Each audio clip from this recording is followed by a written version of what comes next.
Me gustaría darles la bienvenida al segundo panel de esta conferencia dedicada a la urgente necesidad de una nueva arquitectura mundial de seguridad y desarrollo y al fin de 500 años de colonialismo. Pasamos al segundo panel. Como habrán visto, habrá pequeños cambios en el programa, al igual que esta mañana. Después de la presentación tendremos una ronda de diálogo y esperamos contar con la presencia de Pino Arlaki para que pueda participar en el debate. Estamos planeando que este panel termine a más tardar a las 6 p.m., ya que, como saben, tendremos un maravilloso concierto y presentaciones políticas como parte de un diálogo de civilizaciones. Y tenemos que reorganizar un poco la sala. Así que no quiero pasar más tiempo en la introducción. Empecemos con la primera presentación. Nuestro tema es la soberanía y el consentimiento de los gobernados. Y no creo que haya nadie más adecuado para inaugurar este panel, que es Jacques Cheminade, 3 veces candidato a la presidencia de Francia y presidente de Solidarité et Progrès, quien hablará sobre un nuevo comienzo para evitar la extinción de la humanidad.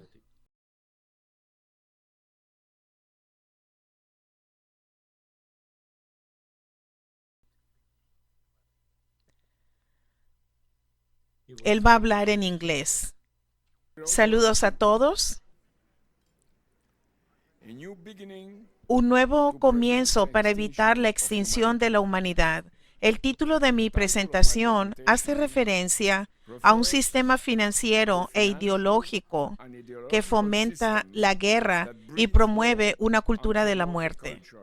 Lo que está ocurriendo en Gaza, el Líbano, Irán, Ucrania y Sudán son manifestaciones de la misma matriz criminal. Es Marco Rubio el que en Múnich ensalza la historia occidental en su dimensión colonial y concluye que su supremacía debe expresarse mediante la fuerza. Son Carlos III y Benjamín Netanyahu, que recibieron largos aplausos, una ovación de pie en el Congreso de Estados Unidos, uno mostrando el mapa del Gran Israel y el otro afirmando que la independencia estadounidense se inspiró en las ideas de origen británico, rápidamente respaldadas por un Donald Trump cuya Gran América se extiende desde Groenlandia hasta Tierra del Fuego. Es el secretario de Guerra de Estados Unidos, Pete Hegseth, o la consejera espiritual de Donald Trump, Paula White, proclamando que Dios bendice a quienes libran una guerra justa, asesinando a civiles y al jefe de Estado del enemigo iraní. Así crece un nuevo fascismo, cuya fuente es el imperialismo británico y el principio de gobernar mediante el miedo. Este imperialismo está mutando actualmente en Estados Unidos, adoptando la forma de una alianza entre los magnates tecnológicos de Silicon Valley, que ahora está expandiendo sus operaciones a Nevada y a Texas, y los magnates de Wall Street, que están promoviendo un dólar financiero que no tiene nada que ver con el dólar del pueblo estadounidense. Se trata de una moneda ficticia emitida mediante impulsos electrónicos y desvinculada de la economía real. Es un fascismo tecno-militar financiero, con sus propios medios de comunicación, que pretende dominar al mundo, aboliendo una democracia que se ha convertido en un obstáculo, según ellos, tal como lo proclaman abiertamente los dirigentes de Palantir o Microsoft. Su única contribución a la economía real, tanto en Estados Unidos como en Europa Occidental, es el financiamiento del sector de la defensa, vinculado a la inteligencia artificial y a la extracción de metales raros necesarios para las armas modernas. Este es el presupuesto de 1.5 billones de dólares asignado por Donald Trump para este fin. La guerra cibernuclear es su horizonte. Mientras tanto, la City de Londres sigue lavando y limpiando el dinero cada vez más sucio procedente de los paraísos fiscales. Hoy en día ya estamos más allá de la Guerra Fría y nos hemos sumergido en una lógica geopolítica que, si no enfrentamos su curso, llevará a las destrucciones monstruosas que amenazan con aniquilar a la humanidad. Todos sabemos aquí que debemos cambiar de rumbo y, como se ha dicho y repetido esta mañana, sabemos que una nueva arquitectura para la paz a través del desarrollo y la seguridad mutuos es la clave de este cambio. Me gustaría señalar 3 puntos aquí. El primero es subrayar que este sistema, vinculado a los crímenes de guerra, es un sistema mafioso de crimen organizado. Funciona como un instrumento de destrucción de la vida y para la guerra contra los pueblos. En este sentido, el caso Epstein es solo la punta de un témpano de hielo sangriento. El segundo punto es que esto no es una inevitabilidad occidental.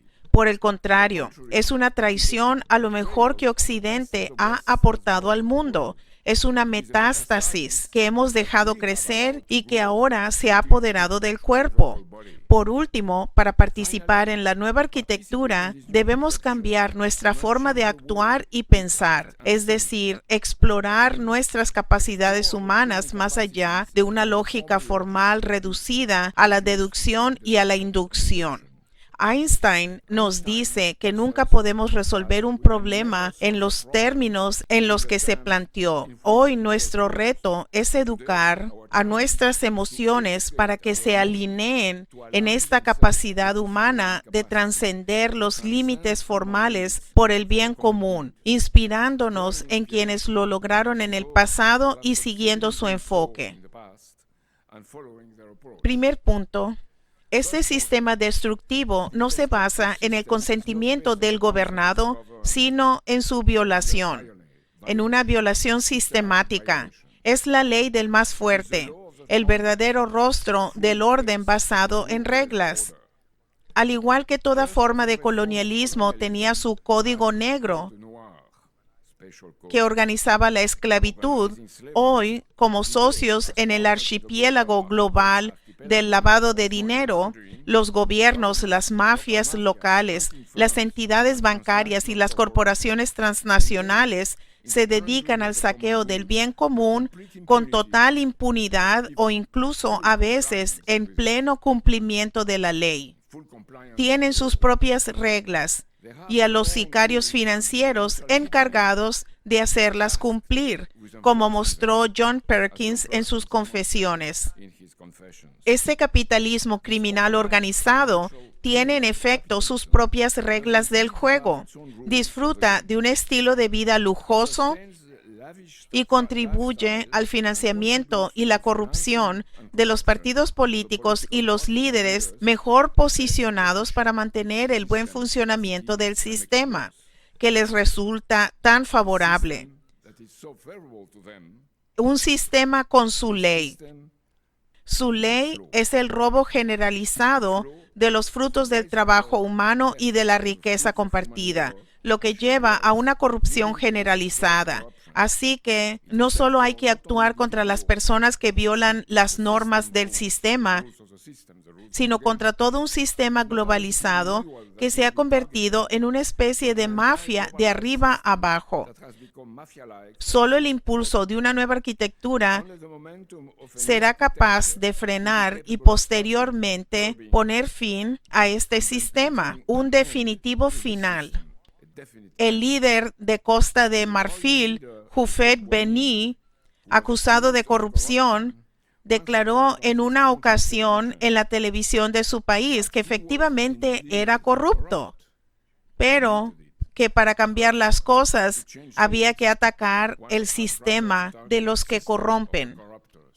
Segundo, la acusación formulada contra el comportamiento de los países occidentales está plenamente justificada, pero no debería incluir las contribuciones conceptuales y humanas desarrolladas en Occidente. No debemos tirar por la borda sus contribuciones positivas junto con el agua sucia del baño colonial. Los países occidentales, tanto Estados Unidos como los Estados miembros de la Unión Europea, han traicionado su mensaje intelectual y moral al convertirse en depredadores. Lyndon LaRouche sentó las bases de este mensaje en su Ciencia de la Economía Cristiana.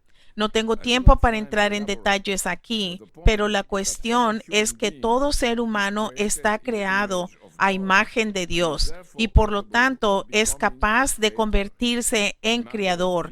Imago Viva Dei y Capax Dei. Nicolás de Cusa, el pensador más destacado de los albores del Renacimiento, hizo hincapié en esta capacidad y escribió De Pace Fidei, un diálogo entre los creyentes de diversas religiones en los que concluye que el entendimiento era tanto posible como necesario, a través de diferentes caminos, ya que en cada una de esas religiones se encontraba la adhesión a un principio creativo. En este principio creativo compartido, el que nos permite escapar de la inevitabilidad de una torre de Babel y trabajando juntos por el bien común, al alcanzar la distensión, el entendimiento y la cooperación, escapando de una lógica de poder y dominación, de la mera voluntad de poder ejercida a expensas de los demás. Este es el fundamento de nuestro plan oasis para el suroeste asiático y de la nueva arquitectura internacional indispensable para la paz, basada en la coincidencia de los opuestos, como afirmó León XIV en su discurso durante el jubileo, siguiendo el camino abierto por la Rerum Novarum de León XIII y las encíclicas de sus sucesores. Añadiría que Francia debería recomponerse y desempeñar su papel por dos razones. La primera es que fue el gran humanista Lefebvre-L'Étaples quien mandó imprimir las obras completas de Nicolás de Cusa en 1514, produciendo una edición internacional colectiva en cooperación con todos los humanistas europeos. La segunda razón es el Brindis de Argel de 1890.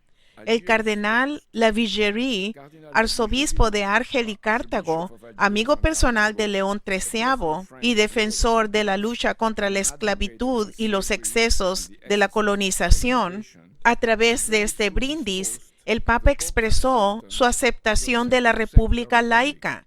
El reciente viaje de León XIV a Argelia tuvo lugar en este contexto histórico de diálogo y paz entre las religiones. Su llamado a la paz condenó los bombardeos contra la población civil e instó a todas las religiones e incluso a los no creyentes a unirse por la causa de la paz. Recordemos que en el avión que lo llevaba a Argel, declaró en respuesta a los ataques de Trump que el gobierno de Trump no le daba miedo y que su misión era dar testimonio de los evangelios. Añadamos dos puntos fundamentales sobre esta segunda cuestión. Con motivo del 250 aniversario de la independencia de Estados Unidos. El primero es que los fundadores de Estados Unidos se rebelaron contra el colonialismo británico y que es esta liberación la que debe celebrarse, como lo harán todos nuestros amigos y camaradas. Muy pronto se celebrará. Estados Unidos de América no es un país fundamentalmente anglosajón. sino una nación que se libró de la ocupación británica colonial y en su esencia un crisol de inmigrantes que llegaron allí en busca de una vida mejor y de dignidad humana. Los intereses del imperialismo británico siempre han buscado volver a ocupar a Estados Unidos, primero militarmente y luego, tras su fracaso, de forma cultural y financiera, culminando hoy en día en la forma de un nuevo fascismo tecnomilitar financiero que actúa como potencia ocupante dentro de la República. Tercer punto, cambiar nuestra forma de pensar. Estamos viviendo no solo una guerra contra el pueblo, pues la oligarquía criminal es, por su propia naturaleza, malthusiana, sino también una guerra contra nuestras mentes. Se trata de una guerra cognitiva que recurre a métodos militares de control y estrategias comerciales para crear una dependencia adictiva. La educación y el trabajo se deshumanizan, se reducen bien al mero mantenimiento del orden existente o a la adquisición de habilidades para servirlo. El tiempo libre está dominado por las pantallas, un mundo de adicciones marcado por la proliferación de contenidos violentos, juegos de disparos en primera persona o sexualidad desenfrenada, algoritmos que imponen un auténtico apartheid mental y luego que te entrenan para ganar dinero a través de las apuestas, como un operador bursátil, sin ningún trabajo creativo. La inteligencia artificial no es una amenaza porque vaya a sustituir a los humanos, como dicen algunos idiotas, como los principales multimillonarios en torno a Trump. Se limita a procesar datos existentes, pero puede rebajarnos a su nivel manteniéndonos en la etapa de la percepción lógica sin expresar una capacidad creativa y haciendo todo lo necesario para mantenernos enganchados.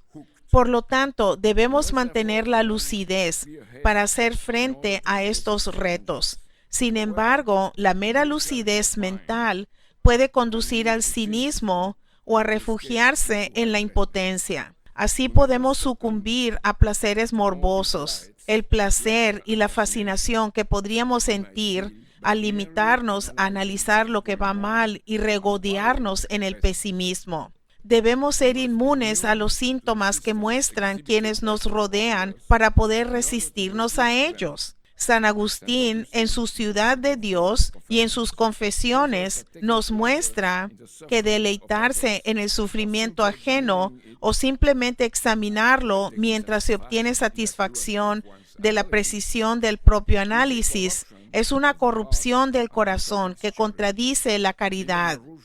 Lyndon LaRouche demostró que cualquier análisis psicológico debe ser, por el contrario, un análisis activo del acto creativo, una psicología de la capacidad humana para el descubrimiento, expresada a través del compromiso político para inspirar al prójimo y mejorar la sociedad. Desde el principio, LaRouche se opuso a la concepción cibernética de Norbert Wiener. Disculpen. Desde el principio, LaRouche se opuso a la concepción cibernética de Norbert Wiener y John von Neumann, para quienes la transmisión de información se reducía a un transmisor, un receptor y una retroalimentación, una relación lógica independientemente del contenido real del mensaje. Hoy en día, la inteligencia artificial, que yo llamaría inteligencia aristotélica, abarca, basándose en los datos existentes de los que se nutre, todo lo que ya se conoce. Es como la cibernética, aunque a una escala lógicamente incomparable, a una escala superior ahora, pero es como la cibernética, incapaz de crear realmente nada porque se mueve en el ámbito de lo conocido. El propio Sam Altman, el cínico creador de OpenAI, ha afirmado que el error de la gente es tratarla como si fuera un ser vivo, cuando en realidad no es más que un excelente asistente. LaRouche aborda la naturaleza del acto creativo en su prefacio a la ciencia de la mente humana de 1983. Abro cita. Hay un número cada vez mayor de seres humanos que tienen la voluntad y el derecho a saber. Este método, que es el de Platón, San Agustín, el cardenal Nicolás de Cusa y otros, tiene dos facetas interrelacionadas. En un aspecto, puede describirse como un método científico, un método de descubrimiento creativo. Sin embargo, el mero conocimiento de las formalidades del método no es suficiente. Hay una faceta emocional en el método, una faceta emocional indispensable. Sin la energía impulsora que aporta esta última, la primera es conocimiento inerte. Presentar las dos facetas como una sola es describir a una psicología científica, una ciencia de la mente humana. Quizás la opción más eficaz fuera presentar el método como tal psicología científica. Fin de cita. En el ámbito de la acción política, Charles de Gaulle subraya que no puede haber una toma de decisiones verdaderamente científica sin el apoyo de la emoción. Escuchemos por último a Federico Schiller cuando nos dice: eleva tus alas audaces por encima del curso de tu tiempo. Deja que el siglo futuro comience ya a amanecer en tu espejo. Allí una magnífica humanidad se hace capaz de elevar el presente, pues el camino de su razón pasa entonces por el corazón, siempre y cuando nos preparemos para hacerlo realidad. Patriotas y ciudadanos del mundo, pronto liberados del chantaje nuclear. ¡Viva Francia libre! ¡Viva Alemania libre! Y bienvenido Estados Unidos, que recupere ese espíritu revolucionario de 1776. Gracias.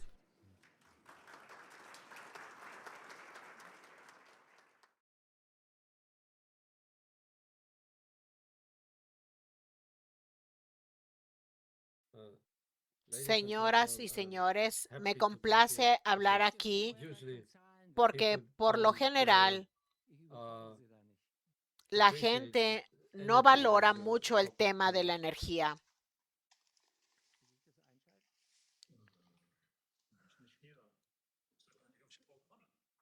Sonntagprogramm. Sonntagprogramm, guck mal. Oder schick mir das. Hammer Shuttle irgendwo. Findest es online.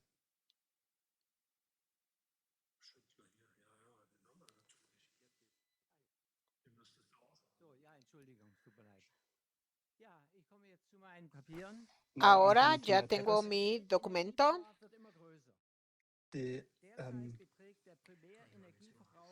Las necesidades energéticas del mundo son cada vez mayores. Esta tendencia seguirá en aumento. El carbón, el petróleo y el gas cubren 68% de las necesidades energéticas primarias. Aunque las energías renovables aún dependen de los combustibles fósiles, esto también se aplica a Alemania. En Alemania necesitamos 3,000 teravatios hora al año, pero solo estamos un 6% por encima del suministro energético mundial. Además, es muy caro, como explicaré más adelante. Como vemos aquí,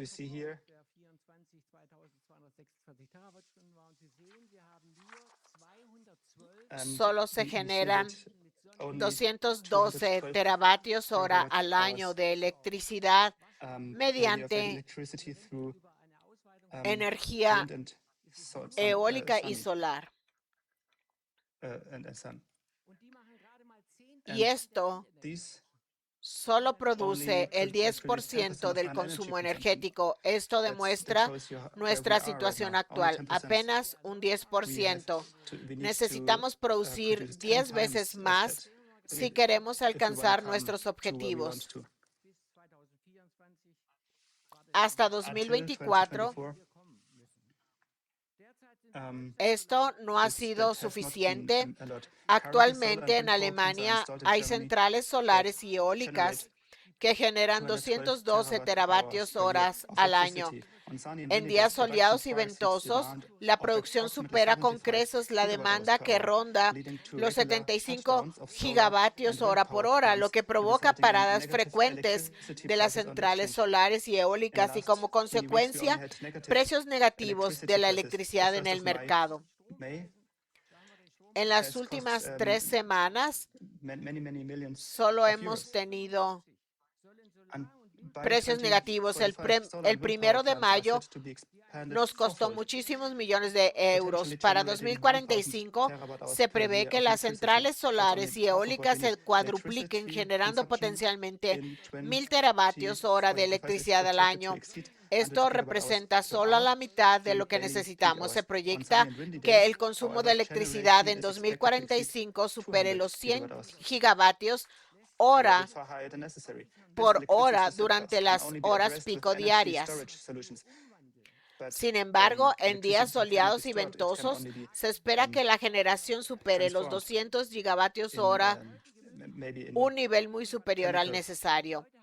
Este excedente de electricidad solo puede abordarse con soluciones de almacenamiento de energía, pero la electricidad no se puede almacenar, solo se puede transformar, tal vez en sistemas de almacenamiento químico.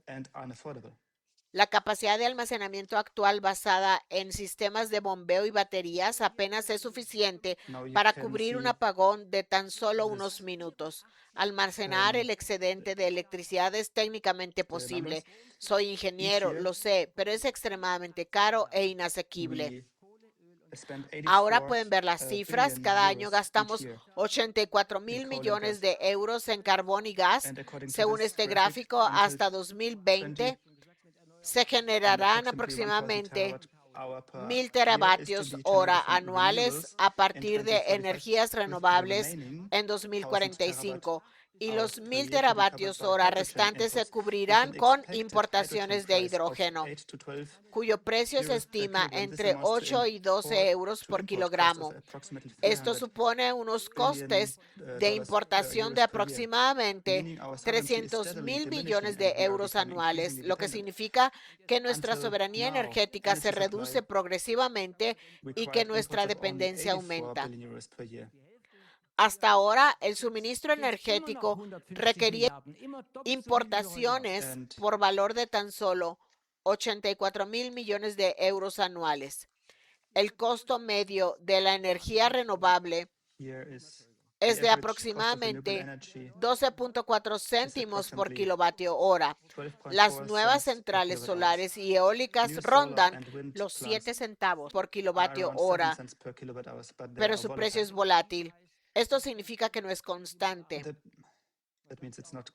Los costes de generación de electricidad de las centrales térmicas de carbón y nucleares, con una utilización anual superior a 6,000 horas, oscilan entre 4 y 6 céntimos por kilovatio hora y proporcionan una fuente de energía base fiable. Para comparar las centrales eléctricas volátiles con las centrales de carga de base fiables, es necesario añadir los costes del sistema, como la red eléctrica y el almacenamiento. Los costos del sistema incluyen el almacenamiento a corto plazo necesario, como las baterías, junto con las centrales de respaldo y la expansión de la red. Estos costes incrementarán el precio de la generación de electricidad de las centrales solares y eólicas en un factor de 8% en comparación con las centrales de carga base. La política energética alemana, la eliminación progresiva de la energía nuclear se caracteriza por el constante aumento de los costes de generación de electricidad, las tarifas de red y las subvenciones cada vez mayores. Las tarifas de alimentación para energías renovables se financian con impuestos por un importe aproximado a 18.000 millones de euros anuales. Los costes de redistribución ascienden a 3.000 millones de euros anuales y están en constante aumento. El precio medio de electricidad para un hogar es de 40 centavos por kilovatio hora. Con las tarifas de alimentación financiadas con los impuestos, el precio actual sería de casi 50 centavos por kilovatio hora, lo que ya es uno de los precios más altos del mundo. Aquí en Europa no producimos una cantidad baja de gases de efecto invernadero, sino mucha. Ahora veamos cómo se compararía con otros países. La diapositiva muestra los costos esperados de generación de electricidad, incluidos los costos de la red con los impuestos y recargos actuales y sin subsidios. Se espera que en el futuro el precio de la electricidad para los hogares sea de poco menos de €1 por kilovatio hora.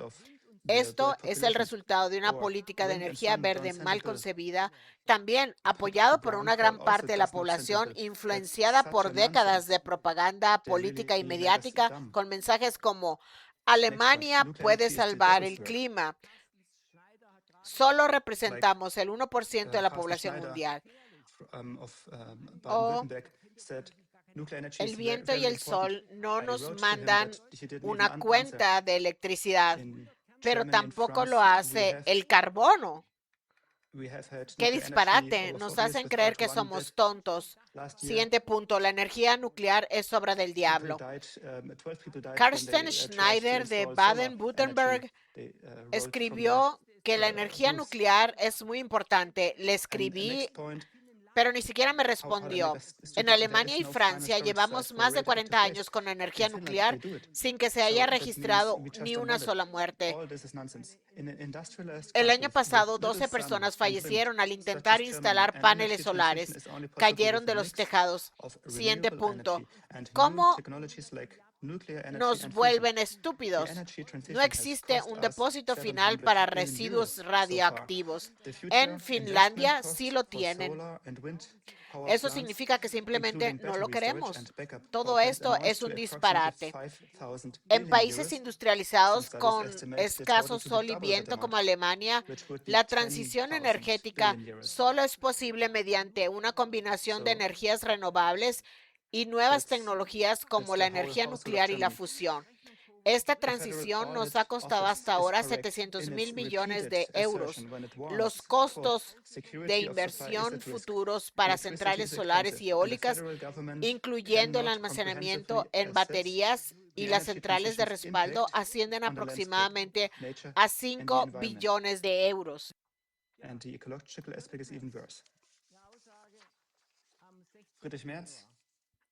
Algunos estudios estiman que el total duplica esa cantidad, alcanzando los 10 billones de euros. Eso equivale al consumo de toda una familia alemana. La Oficina Federal de Auditoría tiene razón en su reiterada afirmación cuando advierte que la seguridad del suministro está en riesgo. La electricidad es cara y el gobierno federal no puede evaluar exhaustivamente el impacto de la transición energética en el paisaje, la naturaleza y el medio ambiente. Y el aspecto ecológico es aún peor. El 16 de enero de este año declaró que abandonar la energía nuclear es un error estratégico. Nos ha costado miles de millones de euros y deberíamos volver a la energía nuclear. Dijo que si Alemania se hubiera mantenido fiel a la energía nuclear, no habríamos tenido que pagar 600.000 millones de euros. Así que ya lo sabemos, pero simplemente no lo hacemos. La desindustrialización y el declive de la prosperidad son ya evidentes y continuarán inexorablemente. La transición energética alemana no es financieramente viable. Fracasará. Ya ha fracasado. Solo hemos promulgado leyes, pero no una política energética. Y luego se promulgan nuevas leyes y así sucesivamente. En resumen, cabe señalar que con la transición energética, Alemania ya no es un lugar competitivo para los negocios y está perdiendo una soberanía significativa. Todos los sistemas solares, al igual que gran parte de las turbinas eólicas y las baterías, son importados completamente. En el futuro necesitaremos 10 veces más material para la energía solar y eólica que para la producción de energía convencional. El enfoque alemán no es un modelo para el mundo, dado el elevado consumo de materiales de las fuentes de energía volátiles. La transición energética global queda completamente descartada. Y si alcanzamos más del 30% de la energía renovable, se vuelve extremadamente costoso, ya que necesitamos una infraestructura completamente nueva como centrales eléctricas de respaldo. Entonces, ¿qué podemos hacer? Yo soy solo un ingeniero, pero les digo, deberíamos abandonar las energías renovables de inmediato, deberíamos volver a la energía nuclear como Austria. Austria está desarrollando turbinas de gas. Necesitamos construir nuevas centrales nucleares de tercera generación y también deberíamos impulsar el progreso hacia la cuarta generación. El gas natural licuado produce mucho más CO2 que el carbono, pero esto no se tiene en cuenta en Alemania. No hablamos de ello. La dependencia de las importaciones, los costos energéticos, la seguridad del suministro, la desindustrialización y la pérdida de prosperidad serán nuestros desafíos futuros. Una transición energética sin una combinación de nuevas tecnologías innovadoras como reactores avanzados y centrales de fusión está condenada al fracaso. Y ahora les mostraré un cortometraje con el que quiero hacer una broma.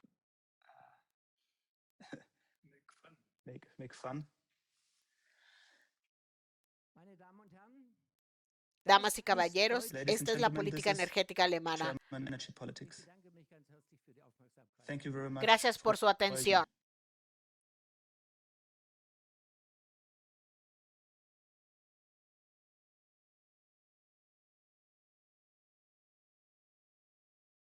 Les agradezco la invitación.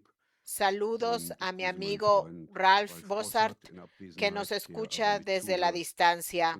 Le deseo buena salud.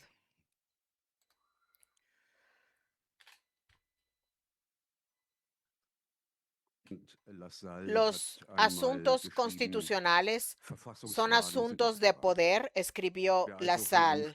Por lo tanto, cuando alguien habla de un golpe de Estado, suele imaginar un golpe de Estado contra la Constitución. Sin embargo, lo que presenciamos hoy es un golpe de Estado dentro del marco constitucional. La estructura constitucional permanece intacta, pero se está vaciando el estado de emergencia y con él una nueva forma de gobierno autoritario va de la mano de una especie de simulación democrática. La suspensión del Estado de Derecho se produce dentro de la Constitución que queda reducida a una cáscara vacía de la que emerge una nueva dictadura. Un ejemplo de esto son las sanciones extralegales contra los individuos. Se les priva de todos sus derechos no mediante una violación o suspensión del Estado de Derecho, sino mediante la ilusión de los procedimientos constitucionales que se preservan formalmente, pero que simultáneamente se sustituyen de una forma de gobierno arbitrario. Se trata, pues, de la instauración de una dictadura encubierta cuyas garras permanecen invisibles para la mayoría, pero que precisamente por ello resultan aún más efectivas. Según Agamben, el estado de excepción se transforma en una práctica permanente de gobierno. El término de golpe de Estado permanente fue acuñado por Mitterrand. Originalmente se aplicó a la Constitución de la Quinta República de De Gaulle y hoy cobra nueva relevancia. Mitterrand critica la concentración centralizada y autoritaria del poder presidencial y describe cómo un golpe de Estado inicial se convierte en permanente. El terrorismo de Estado actual contra los disidentes, quienes, por ejemplo, en Alemania se adhieren al mandato de paz de la ley fundamental. Me parece, por tanto, perfectamente descrito por el término golpe de Estado permanente. La persecución política, la propaganda y la censura van de la mano. Juntas conforman un instrumento de dominación para la imposición de intereses económicos, poder político y hegemonía cultural. La orgía de represión contra los opositores a la guerra y al gobierno fue iniciada por la OTAN. En su cumbre de Vilna de 2023, los gobiernos de los Estados miembros anunciaron una cooperación más estrecha con la Unión Europea en la lucha contra la llamada desinformación. Esto sugiere que la OTAN maneja los hilos entre bastidores en la lucha contra las opiniones disidentes, con su Agenda Estratégica 2024-2029, anunciada en junio de 2024. La Unión Europea cambió de rumbo hacia una postura de preparación para la guerra. En ella, el Consejo de la Unión Europea promete fortalecer la resiliencia de la Unión Europea en el marco de un enfoque integral que abarque todas las amenazas y a toda la sociedad. Al hacerlo, la Unión Europea clasifica todo lo que considera desinformación como un intento de desestabilización y lo sitúa en la misma categoría que el terrorismo y el extremismo violento. Así pues, los aparatos ideológicos funcionan conjuntamente como vasos comunicantes. Todos estos son los aparatos que organizan la reproducción intelectual de la sociedad.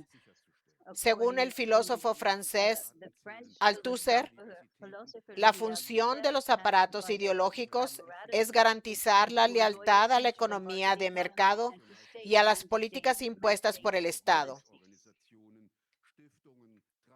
Estos aparatos incluyen escuelas, universidades, academias, centros de pensamiento financiados por el Estado o empresas, las llamadas organizaciones no gubernamentales financiadas por el Estado o entidades supranacionales, fundaciones, organizaciones transatlánticas, asociaciones, federaciones y partidos políticos, medios de comunicación públicos, corporativos, verificadores de datos que en realidad no comprueban los hechos, sino su compatibilidad con la narrativa propagandísticas, iglesias y publicaciones en línea como Wikipedia, el taller de la falsificación de las agencias de inteligencia y los gobiernos. El objetivo de la colaboración entre los aparatos ideológicos y represivos del Estado es someter a represalias a cualquiera que se desvíe de la propaganda y la línea bélica de los gobiernos de la OTAN. Al mismo tiempo, sirven para infundir miedo, dando ejemplo y, por lo tanto, forzando obediencia preventiva entre la población.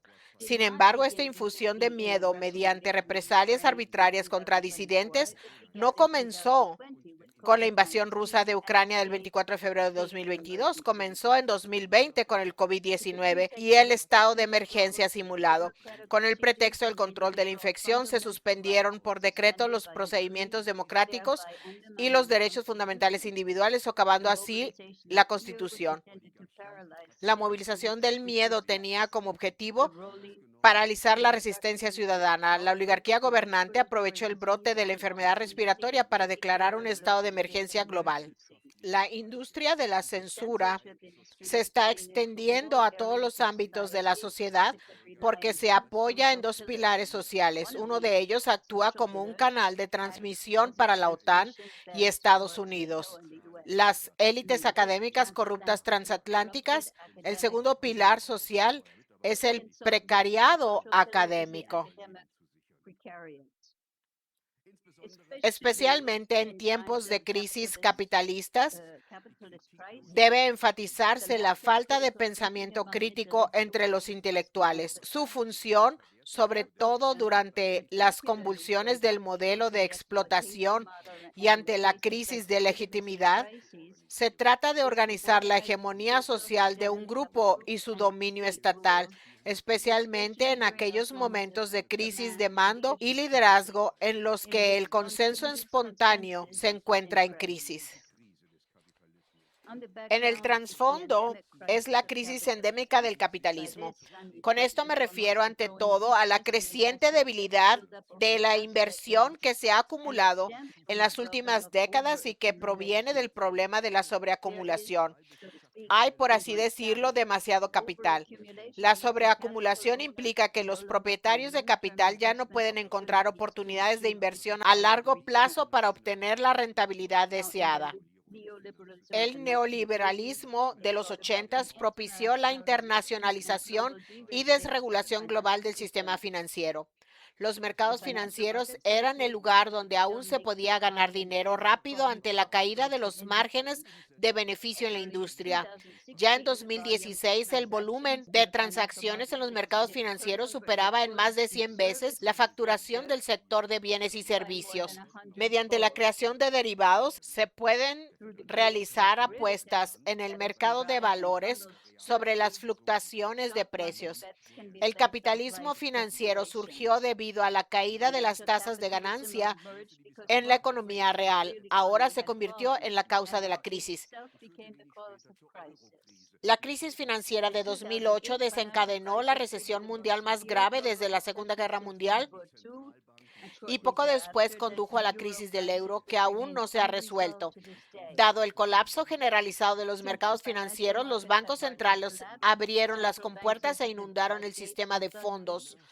La crisis financiera marca un punto de inflexión en el que se iniciaron dos cambios estructurales decisivos en el sistema financiero.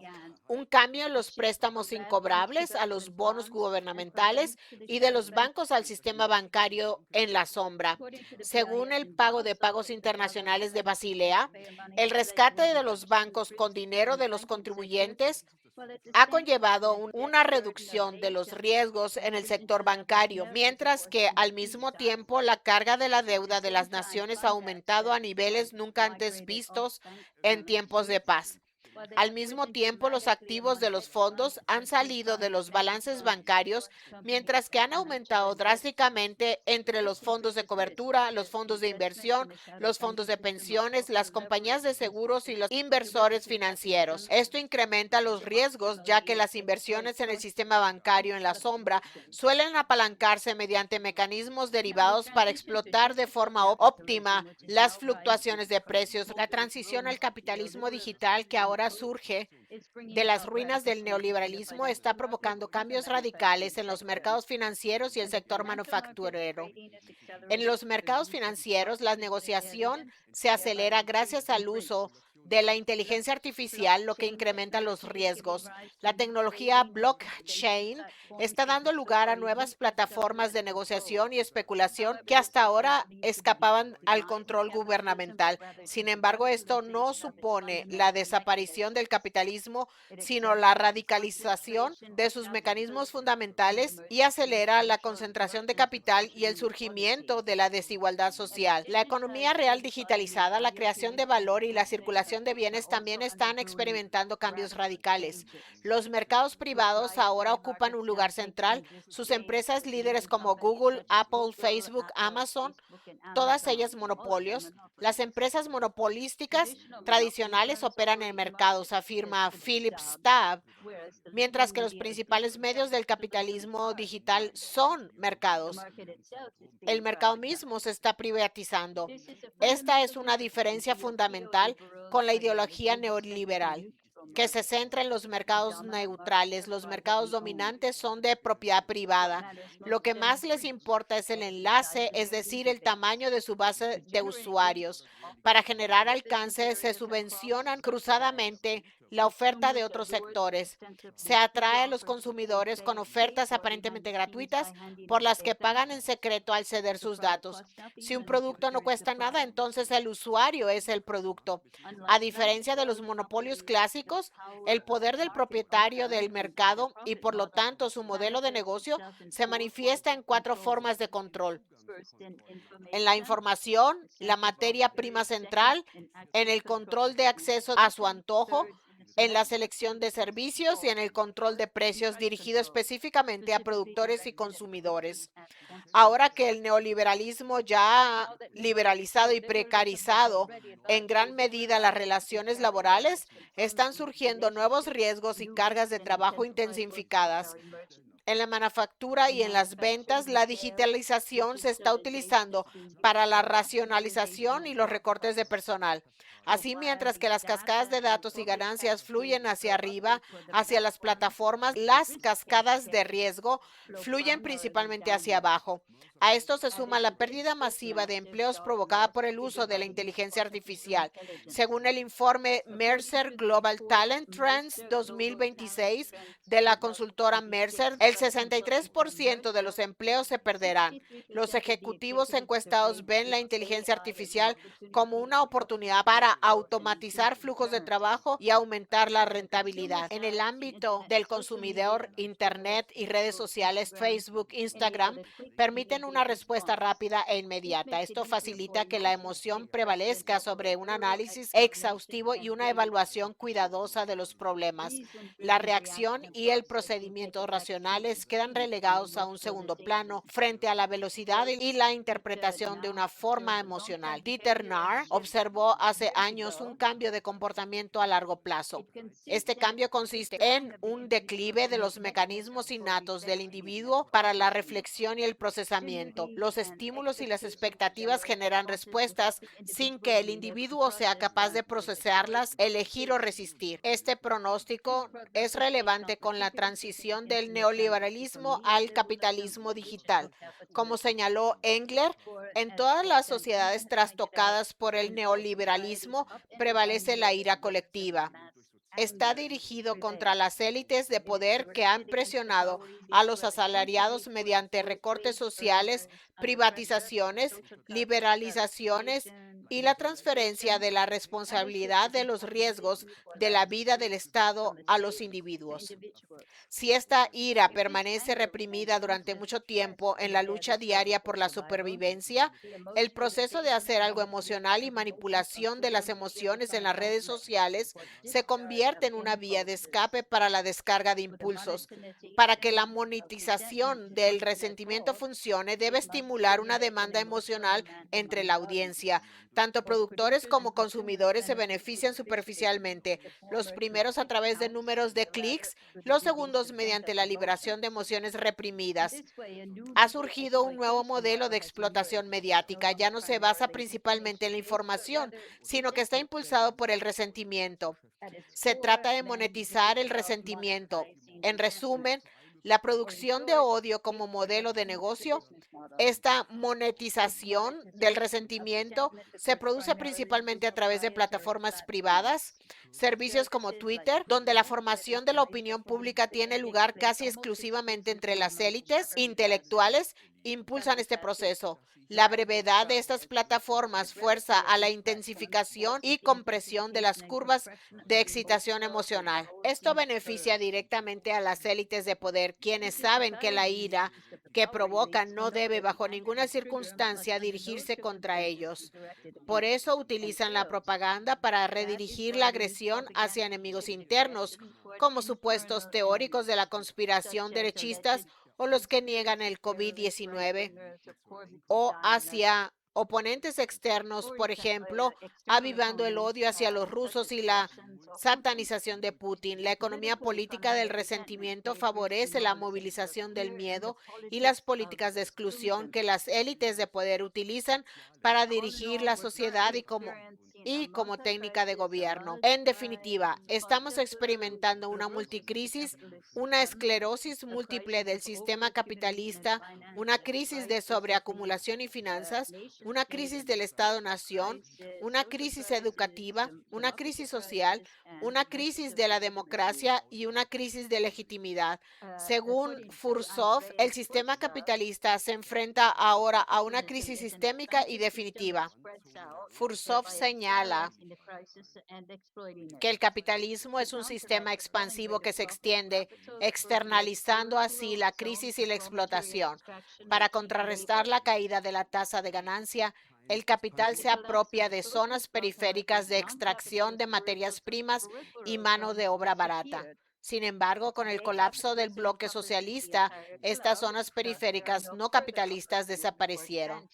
Hoy el capitalismo abarca todo el planeta, por lo tanto no existen más oportunidades de expansión. Ahora la intensificación del capitalismo está en la agenda. En consecuencia, la valoración del capital se intensifica mediante la explotación de 4 áreas. El capital ataca la salud humana, ataca la reproducción humana. Fursov incluye la reducción de la población entre los proyectos centrales de la élite. También ataca al cerebro humano. Actualmente presenciamos un proceso de desracionalización y destrucción de la razón. La destrucción del sistema educativo avanza. El elevado número de niños y adolescentes con antecedentes migratorios en Europa hace imposible en las condiciones actuales mantener el nivel de conocimiento. Estamos experimentando una crisis de transmisión relacionada también con la creciente influencia de los medios audiovisuales en la vida cotidiana y la marginación de la palabra escrita. Cada medio organiza su información según principios específicos. En nuestra cultura, la escritura es ahora solo una forma de expresión mediática, entre otras, ya no la forma de expresión que guía a la sociedad. Sin embargo, para cierta manera de pensar y representar, la escritura es indispensable. Esto significa que en la actualidad, donde los medios visuales se han convertido en dominantes en el hemisferio occidental, la verdad emerge a la superficie, mientras que la palabra escrita parece obsoleta. Estamos experimentando un proceso de desalfabetización, pero la superficie visual es fácilmente manipulable, si no técnicamente reproducible, a través de la tecnología digital y la inteligencia artificial. El mundo de las imágenes se ha convertido en un mundo postfactual. El cuarto ámbito es la fábrica de sangre y huesos. El mecanismo de explotación del capital, donde coinciden el impulso a la expansión y la intensificación, es la guerra. Para el capitalismo financiero en crisis, donde la relación entre el capital empleado y las ganancias se deteriora y por lo tanto la tasa de ganancia disminuye, la guerra es una forma de aplazamiento sangriento de la quiebra. Si las guerras se libran en éxito, se pueden apoderar nuevos recursos minerales como petróleo, gas, tierras raras o suelos de tierra negra, como los que se encuentran en Ucrania, junto con mano de obra barata, nuevos mercados y posiciones geoestratégicas clave.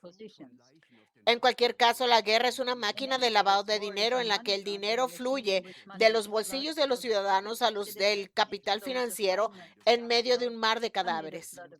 En esencia, el capital se destruye y la acumulación primitiva puede comenzar de nuevo. En última instancia, por lo tanto, no se trata de ganar guerras. Desde la perspectiva del capital, lo importante es que las guerras continúan porque son altamente rentables.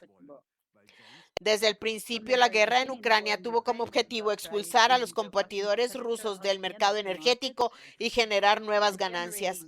En esta multicrisis está surgiendo una serie de tendencias que transforman el capitalismo tal como lo conocemos y debilitan las estructuras parlamentarias del Estado-nación sobre las ruinas humeantes del neoliberalismo y tras las fachadas democráticas del parlamentarismo.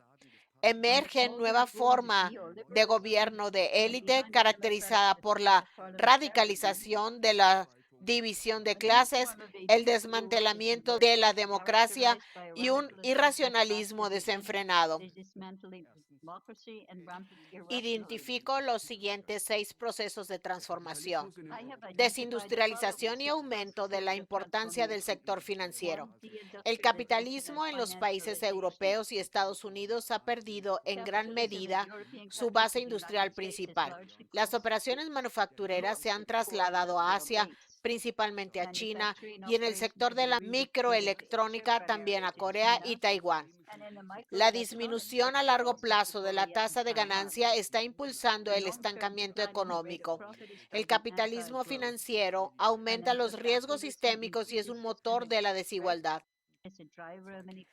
2. Desliberalización del mercado y digitalización. El principal mecanismo del control del capitalismo, el mercado, está pasando a manos privadas entre las empresas líderes del capitalismo digital. El capital digital impulsa la explotación y entra en conflicto con la democracia. Ningún ámbito está hoy tan vigilado y controlado como Internet. En palabras del fundador de Palantir, Peter Thiel, ya no creo que la libertad y la democracia sean compatibles. 3. Estatización y supranacionalización. Actualmente presenciamos la esclerosis de las instituciones democráticas y del sistema de partidos. El poder real se está desplazando hacia clubes cerrados y estructuras supranacionales como la OMS, la Unión Europea, la OTAN, las reuniones de Bilderberg, los grupos de expertos controlados y financiados por Estados Unidos como la Fundación Nacional para la Democracia, USAID, la Brookings Institution, Rand Corporation, Heritage Foundation, Atlantic Brook. Las organizaciones supranacionales desempeñarán un papel cada vez más importante en el futuro. Están privando a la población de los estados-nación de las oportunidades que les quedan de participación y supervisión y orquestando la agenda de una élite extraterritorial, antidemocracia o autocratización. Se está poniendo a prueba un nuevo régimen de control mediante sanciones y censura. Estas sanciones son un preludio a la ley marcial y aparentemente pretenden acostumbrar a la población a un nuevo régimen de gobierno arbitrario que luego puede completarse con la declaración del estado de emergencia. De esta manera, las élites transnacionales, corrompidas por las influencias transatlánticas, buscan estabilizar su poder manteniendo simultáneamente una fachada de democracia. Este es el golpe de Estado permanente al que me refería citando a François Mitterrand. Desracionalización y desalfabetización. El desmantelamiento del sistema educativo, la digitalización y la guerra cognitiva de la OTAN contribuyen a la destrucción de la razón, la pretensión de universalidad de la ilustración y su orientación hacia el discurso racional están siendo reemplazadas por un pensamiento identitario que prioriza la validez del propio grupo y sitúa a esta unidad social por encima de las demás, creando un puente hacia el racismo y su manifestación específica, la rusofobia. Mediante el uso de la inteligencia artificial, la recopilación de información se limita a lo convencional. Se elimina el pensamiento no convencional y se filtra la información no deseada. La IA, por lo tanto, no sirve para liberar la inteligencia, sino para permitir el control administrativo del pensamiento y el comportamiento por parte de las élites. La descivilización, militarización y recaída en la barbarie. La destrucción de la sociedad civil, su infiltración a través de ONGs financiadas por el Estado, se acompañan de la reestructuración de las instituciones y organizaciones sociales, convirtiéndolas en canales de transmisión para las élites de poder. Juntas difunden narrativas propagandísticas diseñadas para culpar de la agresión a grupos sociales o específicos o a enemigos externos, al servicio de una política de división, como frases de los rusos tienen una relación diferente con la violencia y la muerte, o los rusos son animales, cerdos, y con la prohibición de banderas e insignias rusas en días conmemorativos. La rusofobia vuelve a ser aceptable en la vida cotidiana y capaz de obtener el apoyo de la mayoría como forma de racismo. La economía del afecto y el pensamiento identitario impuesto están provocando una regresión civilizatoria hacia un provincialismo impulsado por el resentimiento, instintos básicos y un renacimiento de la barbarie. La guerra en Ucrania y el ataque a Irán son dos escenarios bélicos en la batalla final de Occidente. Nos encontramos en un periodo entre reinos, entre un mundo unipolar y uno multipolar, entre un capitalismo neoliberal moribundo y un nuevo orden social aún en sus inicios. En primer lugar, todo depende de si las fuerzas que luchan por un mundo multipolar logran vencer al hegemón Estados Unidos. Por el momento no parece que puedan hacerlo por medios pacíficos, ni se vislumbra una mayor democratización en el horizonte. En segundo lugar, es crucial que la población de los países occidentales recupere la capacidad de actuar y la autodeterminación para enfrentarse a sus élites belicosas antidemocráticas. Esto requeriría un frente popular por la paz y la democracia, así como una estrategia dual de iniciativas parlamentarias y extraparlamentarias. Sin embargo, por ahora la situación no puede ser así. La mayoría de la población alemana parece agotada y resignada ante el estado de emergencia permanente y las múltiples crisis. No veo señales de un levantamiento. Los alemanes se están hundiendo en la ruina.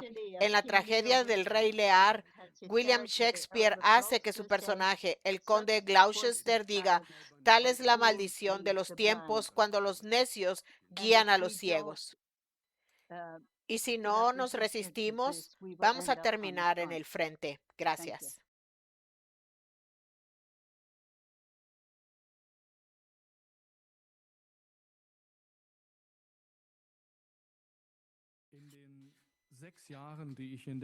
Durante los 6 años que trabajé para la Organización para la Seguridad y la Cooperación en Europa en Viena y en las zonas de conflicto de Ucrania y el Cáucaso Meridional, observé con creciente preocupación que las partes enfrentadas explotaban prácticamente todos los aspectos de la acción gubernamental y la vida social con fines bélicos. Esto no se limitaba a las injerencias en la vida cotidiana, alimentos que se podían o no consumir, música que ya no se debía escuchar, eventos deportivos y mucho más. Cualquiera que se tomara la libertad de decidir hasta qué punto quería que se interfiriera en su vida privada era rápidamente asignado a una u otra parte en conflicto. En la OTAN, estas injerencias forman parte de una doctrina oficial. Seguramente todos ustedes han oído hablar del concepto de guerra cognitiva. Desde febrero de 2022, la intensidad de la guerra cognitiva se ha intensificado y los perpetradores más fervientes ya no dudan en cometer delitos. Los abogados los denominan difamación, calumnia, violación del secreto oficial y abuso de poder. Creen estar protegidos por el clima político imperante y por lo tanto temen la oposición política en general, ya que ésta los privaría de dicha protección. Esta tendencia continuará mientras los plazos de prescripción sigan vigentes. Otro motivo de preocupación es que la Unión Europea también está extendiendo su jurisdicción más allá de sus fronteras. Se están declarando sanciones políticas y económicas contra organizaciones e individuos, aun cuando no estén justificadas legalmente como vinculantes fuera de la Unión Europea. Se están obligando a estados y empresas extranjeras a implementarlas. Estados Unidos lleva mucho tiempo haciéndolo. Que esto contradiga el principio de responsabilidad territorial de los estados y por ende su soberanía es indiscutible. Se están perdiendo los logros de 350 años de historia. Todo esto tiene su origen en países que se encuentran inmersos en una crisis de identidad y no solo política. Los comentarios de odio dirigidos a quienes hablan de Occidente cristiano son una clara muestra de ello. Como resultado, las élites de Europa Occidental en particular comienzan a ofrecernos una definición negativa de nuestra propia identidad. Se supone que debemos oponernos a quienes no se consideran liberales, abiertos ni democráticos. Los protagonistas de esta lucha global tienen los medios para destruir los cimientos de la vida humana, incluso en aquellos países que no quieren tener nada que ver con esto. Pero incluso si no utilizan su arsenal nuclear, tienen la capacidad de paralizar las sociedades modernas, destruyendo la infraestructura necesaria. Su lucha puede paralizar la economía global y, por ende, las perspectivas de desarrollo del sur global. que le permitirían combatir la pobreza. El sur global, en particular, tiene derecho a exigir moderación a estos protagonistas. La corrección del fanatismo que acabamos de presenciar en Europa Occidental solo puede venir desde dentro. Por eso, la labor del Instituto Schiller y del equipo editorial de la Executive Intelligence Review es tan importante y les doy las gracias por ello. Ralph Bossard.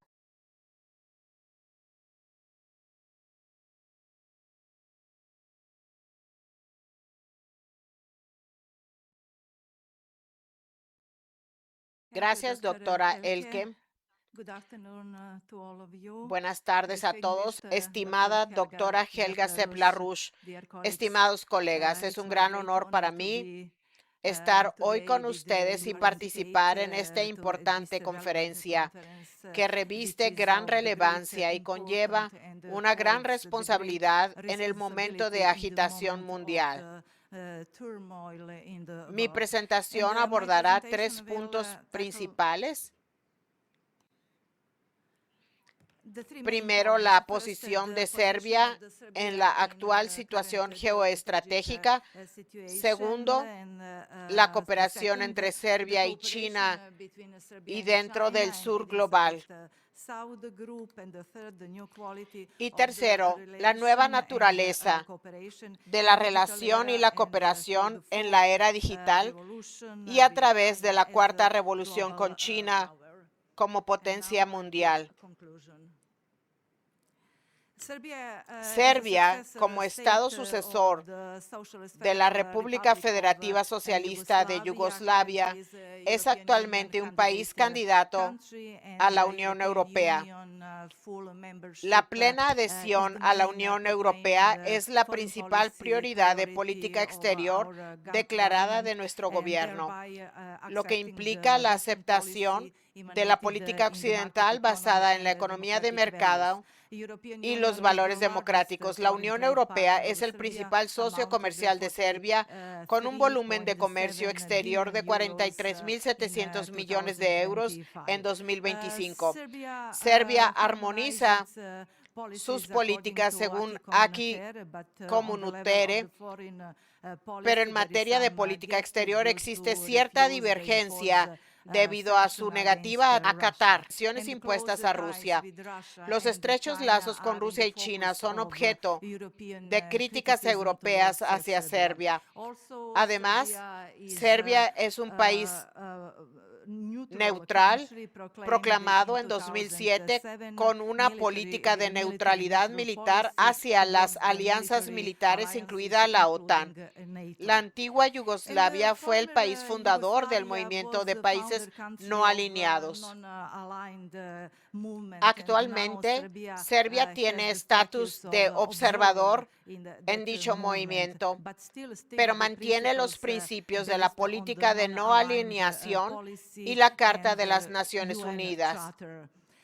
Durante el período yugoslavo, esta política representó la independencia de Serbia al llevar a cabo una política basada en los principios de la coexistencia pacífica activa, en contraste con la política exterior imperialista y hegemónica de otros actores en las relaciones internacionales.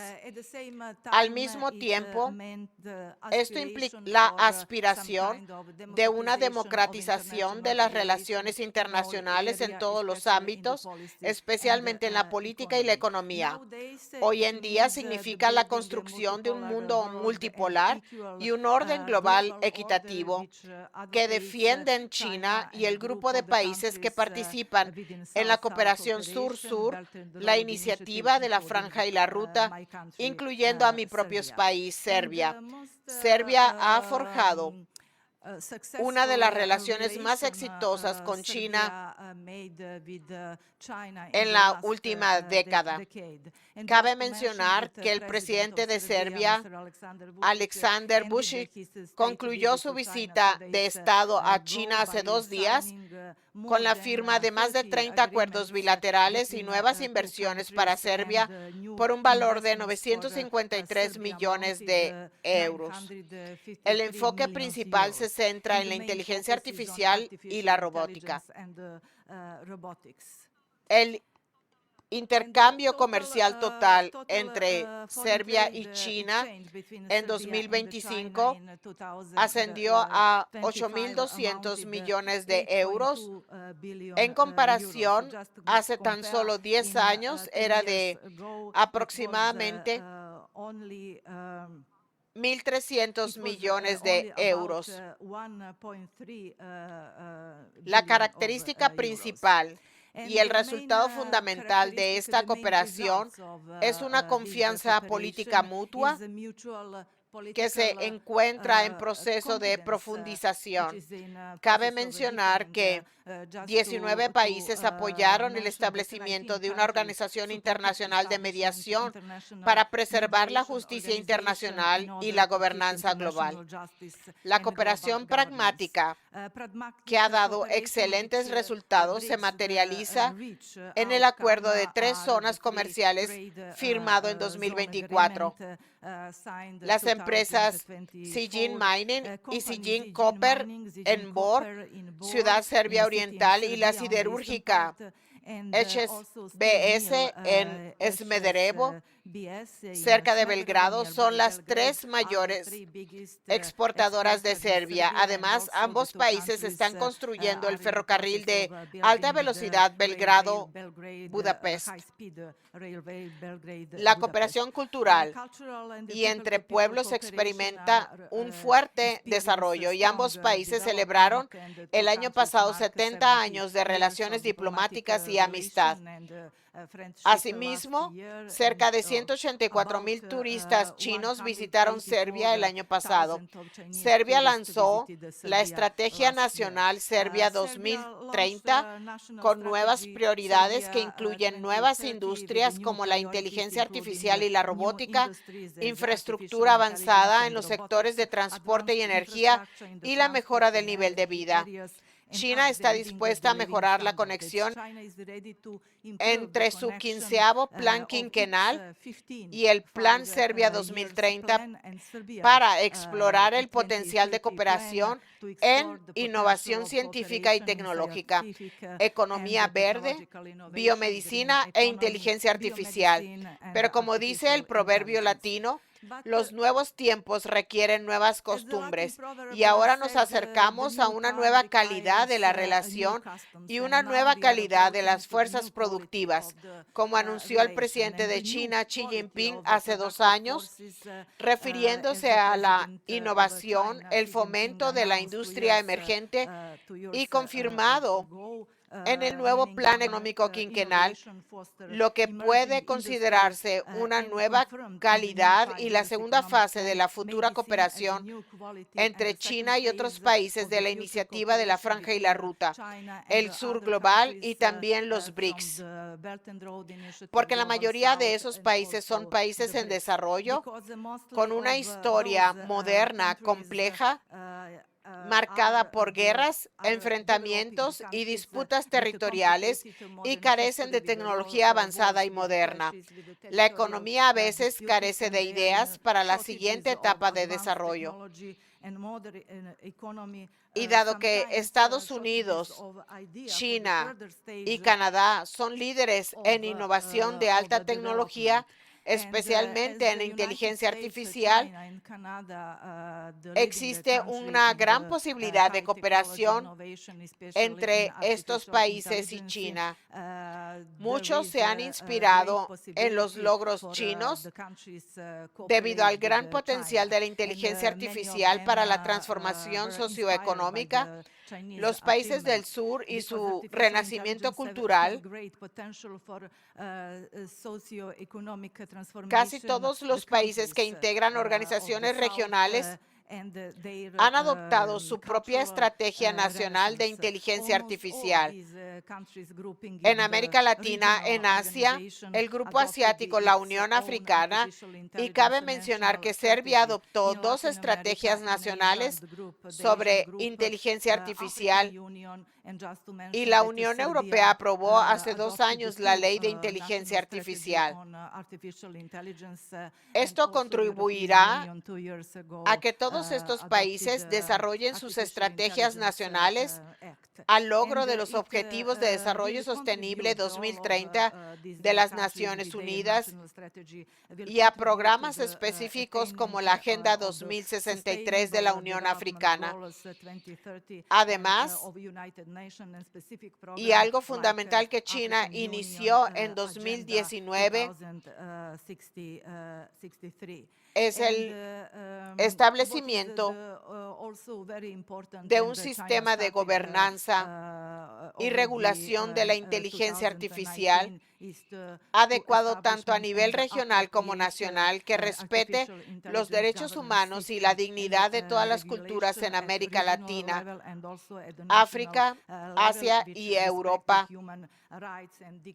y que garantice la seguridad de los sistemas de inteligencia artificial en todos los continentes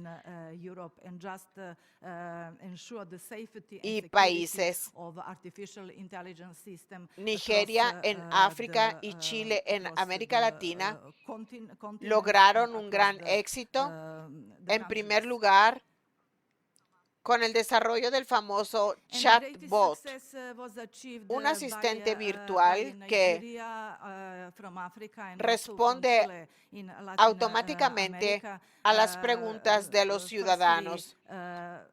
Estados Unidos lideró el mercado con su GPT de chat. Posteriormente, China lanzó DeepSeek, inspirada por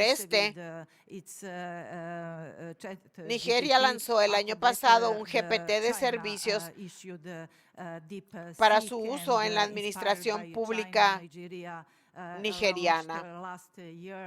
Después, Chile dio un importante paso adelante. El proyecto LATAM GPT aborda la historia lingüística y cultural de Latinoamérica de forma similar a ChatGPT y DeepSeek. Pero, ¿cuáles son los desafíos de esta cooperación en inteligencia artificial? Muchos autores advierten que el nuevo modelo lingüístico chino, DeepSeek, ofrece a Latinoamérica, África, Asia e incluso Europa la oportunidad de dominar la inteligencia artificial en sus propios términos, pero también conlleva el riesgo de dependencia desarrollado por un equipo de investigadores chinos y pirateado por una institución estatal. Forma parte de la estrategia china para integrar su infraestructura de inteligencia artificial en países en desarrollo, fortalecer los lazos digitales y reconfigurar el gobierno global de la inteligencia artificial más allá de la influencia occidental. Mientras que Estados Unidos, por ejemplo, busca modelos aún más potentes, la estrategia china se basa en la diplomacia de la inteligencia artificial, con la esperanza de moldear el futuro de la soberanía digital según sus propios términos. Serbia está avanzando en su propio camino hacia la modernización en este sentido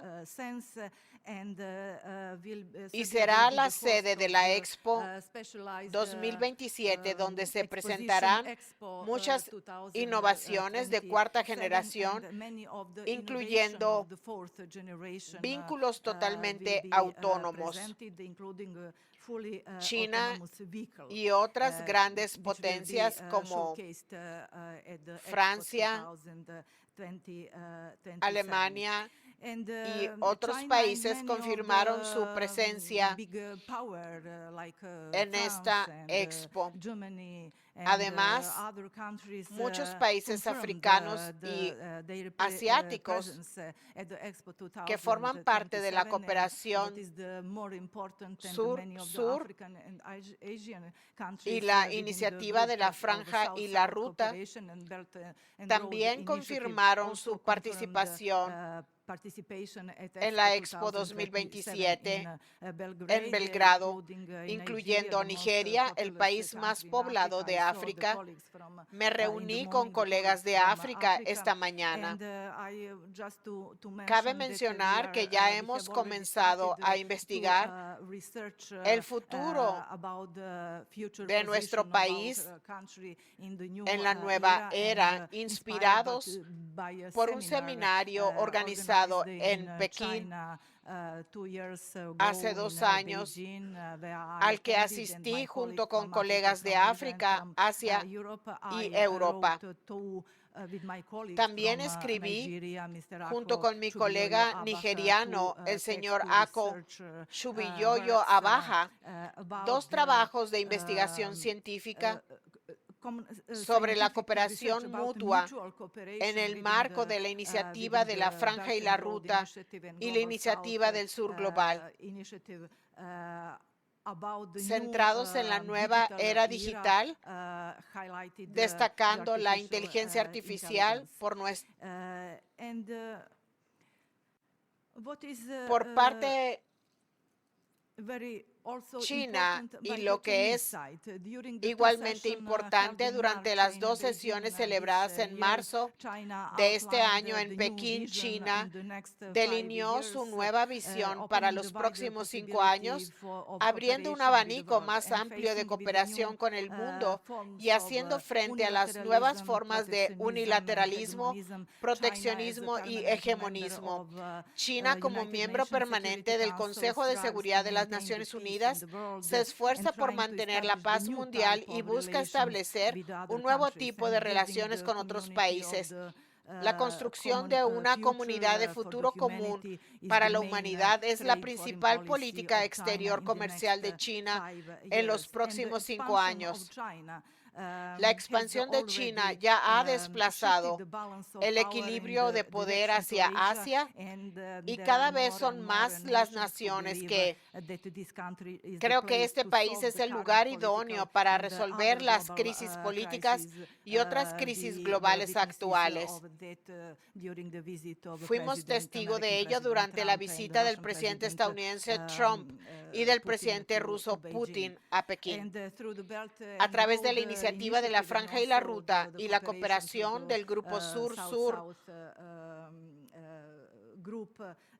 opino que China está dispuesta a compartir sus últimos logros con todos los países de la iniciativa, incluidos el mío. Para concluir y ofrecer algunas recomendaciones, los países del Sur-Sur, antes conocidos como el Tercer Mundo y ahora integrados en el movimiento de países no alineados, ya no son países en desarrollo. Quizás desde el punto de vista económico sí, pero constituyen un pilar fundamental para el programa mundial y la mejora de los niveles de vida, así como para una mayor igualdad política en el ámbito multilateral, libre de colonialismo y neocolonialismo, y con el derecho a la libertad de pensamiento y al respeto mutuo. La cuestión principal es cómo China puede ayudar a todos sus socios y países a compartir los logros de la Cuarta Revolución, preservando al mismo tiempo los principios fundamentales de la Carta de las Naciones Unidas. Tenía algunas sugerencias y recomendaciones sobre cómo lograrlo, las cuales elaboré junto con mi colega de África.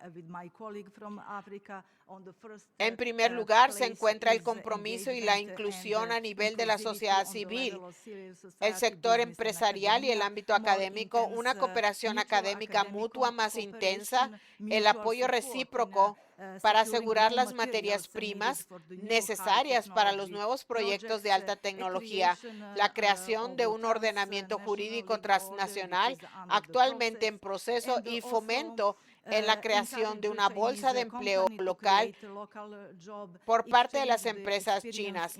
Asimismo, se busca compartir la experiencia en la política de erradicación de la pobreza con expertos chinos en el fomento del intercambio cultural y finalmente lanzar una revista común con temas compartidos para informar mejor a académicos y expertos y al público en general. En este sentido, quisiera aprovechar esta oportunidad para agradecer una vez más a la doctora Helga Sepp-LaRouche por la iniciativa de crear un movimiento de ciudadanos del mundo que el mundo necesita más que nunca y estoy dispuesta a contribuir en la medida de mis posibilidades. Gracias por su atención.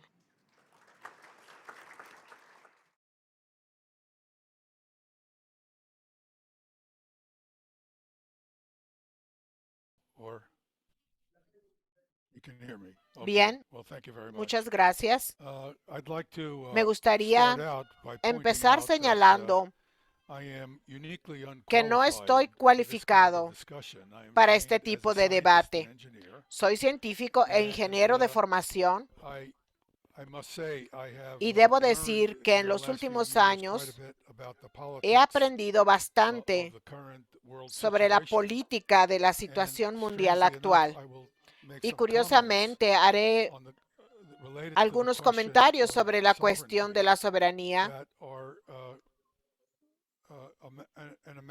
que son una amalgama de observaciones tanto científicas y técnicas como políticas, sociales y políticas. Me impresionó la descripción que hizo el señor Cheminade del capitalismo criminal que ha practicado Occidente. Debo decir que, aunque yo no lo habría descrito así, su descripción transmite un mensaje de verdad muy claro. Por lo tanto, creo que es importante que todos lo tengamos presente. Los comentarios del teniente Bouchard sobre la Unión Europea y su influencia en la actividad política general y la dirección de Europa también me parecieron muy acertados y de gran importancia. Estamos hablando de soberanía. Entiendo que se suponía que la Unión Europea desempeñaría un papel integrador en la política europea, pero debo decir que ha generado una gran cantidad de políticas incoherentes y contraproducentes que ha intentado imponer a los estados nacionales. En particular, la declaración del señor Schäuble sobre la situación energética en Alemania fue técnicamente muy completa y sumamente importante y merecedora de gran atención. Si bien tengo algunos comentarios sobre su presentación,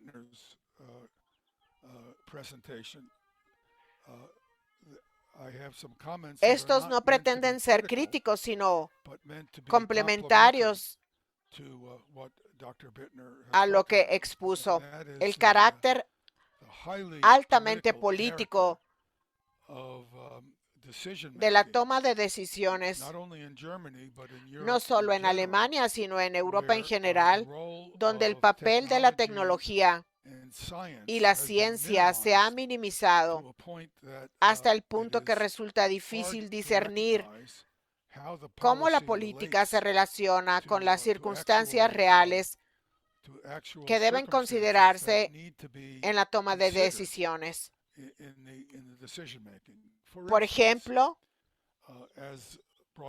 como lo mencionó en su presentación, existe una gran preocupación por los efectos del dióxido de carbono en el clima global, que es básicamente la cuestión de los gases de efecto invernadero. Ahora bien, si revisáramos la literatura científica, y cuando hablo de literatura científica me refiero a cientos de artículos científicos revisados sobre la naturaleza del cambio climático y cómo se ha manifestado no solo a lo largo de miles de años, sino de cientos de miles de años e incluso millones de años. Llegaríamos a una explicación que sin duda incluye el dióxido de carbono, pero también otros efectos muy importantes que simplemente no se discuten ni se consideran en la actualidad. Permítanme ser más específico. Por ejemplo, sabemos que la distancia entre la Tierra y el Sol cambia en un periodo de 2,000 años en aproximadamente 600,000 kilómetros. Por cierto, este no es el único cambio orbital importante, pero me refiero a los cortos periodos de miles de años en los que llamamos el Holoceno actual, que comprende unos 11,000 años de un periodo cálido. Antes del Holoceno tuvimos una era glacial, así que hace tan solo 11,000 años la Tierra se calentó repentinamente. Durante este intervalo hemos observado una oscilación en la temperatura con fluctuaciones debido a un ciclo de 2,000 años en el que la Tierra se encuentra ligeramente más cerca y más lejos del Sol. Actualmente nos encontramos en un periodo de calentamiento. Ese calentamiento debería continuar hasta el año 2600, cuando la Tierra estará más cerca del Sol que ahora y luego comenzará a alejarse. La distancia aumentará y la Tierra se enfriará ligeramente. No existe una catástrofe de dióxido de carbono en este contexto. Si bien el dióxido de carbono influye, la evidencia científica no apunta a una catástrofe de dióxido de carbono. Estamos observando cambios en la temperatura global.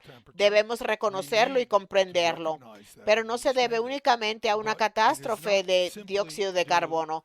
También observamos cambios en el clima global debido a la actividad de las manchas solares.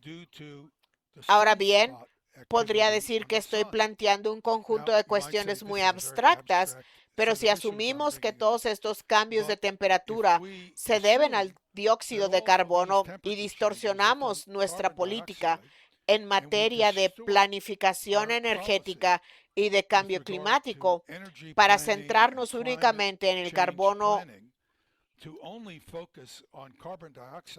cuando existen otros fenómenos tan importantes o incluso más, estamos perjudicando nuestra planificación y política energética, tal como lo criticó el doctor antes. No pretendo extenderme en este tema, ya que sería más apropiado abordarlo en un foro diferente. Lo que quiero señalar es la falta de consideración y atención a la ciencia fundamental, lo que lleva a la formulación de políticas que se enfocan en un solo fenómeno real, pero no necesariamente tan dominante como otros que sabemos científicamente que son importantes. Al actuar así, perjudicamos nuestra planificación energética nacional para el futuro. En particular, las implicaciones políticas de esto se extienden también a la economía, por ejemplo. La Unión Europea se esfuerza por impedir que Alemania reabra el gasoducto Nord Stream con Rusia. El debate se centra en quienes argumentan que esto no debería ocurrir o casi exclusivamente en el hecho de que Rusia podría beneficiarse de la relación comercial con Alemania mediante la venta de gas natural a Alemania, lo que brilla por su ausencia en este debate, si es que se le puede llamar debate, es el hecho de que Alemania se beneficia enormemente de la disponibilidad de este gas natural. Y la idea de que Alemania se perjudica más a sí misma que a Rusia en términos comerciales está completamente ausente en esta discusión.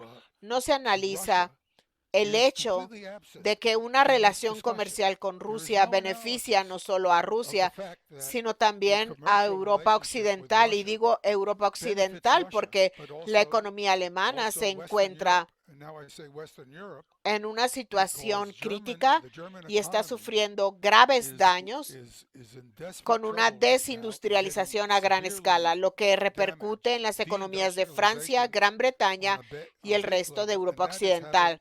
Todo esto se basa en la ideología y se ignora por completo la realidad económica, científica y tecnológica.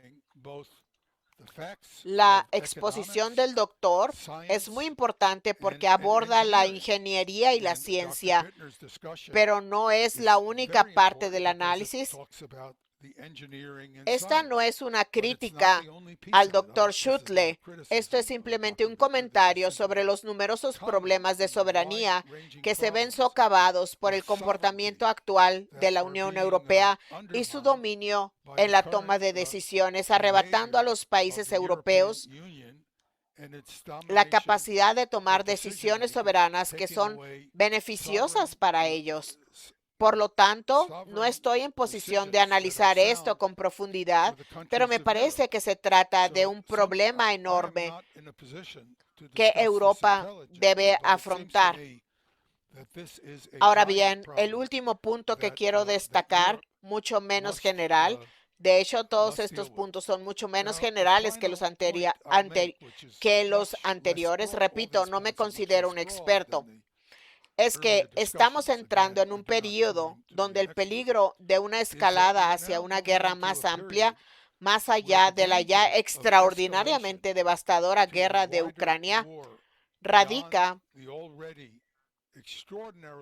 en que la OTAN está extendiendo la guerra contra Rusia al permitir que los países miembros se conviertan en co-beligerantes contra Rusia en esta guerra de Ucrania. Así, por ejemplo,